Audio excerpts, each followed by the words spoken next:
Tertangkap tangan sedang melakukan aksi pencurian kabel di Jalan Tol Palembang Indralaya. Dua orang pria diamankan petugas reskrim Polsek Indralaya.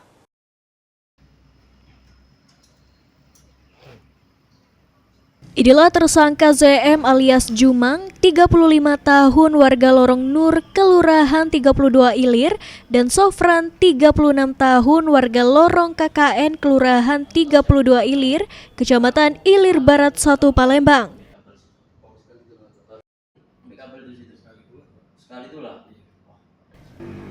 Kedua tersangka ditangkap unit reskrim Polsek Indralaya saat mencuri dengan memotong kabel gergaji besi di kawasan exit tol Indralaya, Palembang.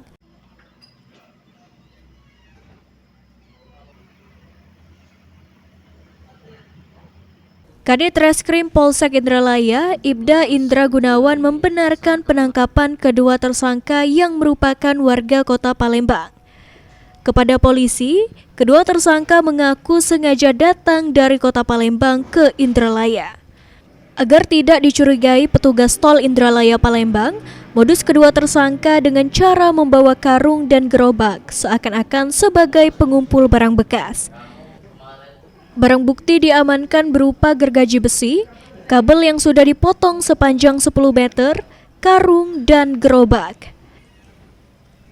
Guna mempertanggungjawabkan perbuatannya, kedua tersangka dijerat dengan pasal 363 KUHP dengan ancaman hukuman maksimal 7 tahun penjara. Modus pencurian ini tersangka mengaku sebagai pekerjaannya yaitu melakukan pembelian barang buruan di wilayah Ogan Ilir. Namun setelah kita melakukan pemeriksaan, untuk barang buruan tersebut yang milik tersangka tidak ada. Dan memang didapati untuk tersangka sudah membawa gergaji besi dan karung-karung bekas yang kita curigai memang dilakukan untuk melakukan pencurian kabel di tol tersebut. Ahmad Romawi, PAL TV.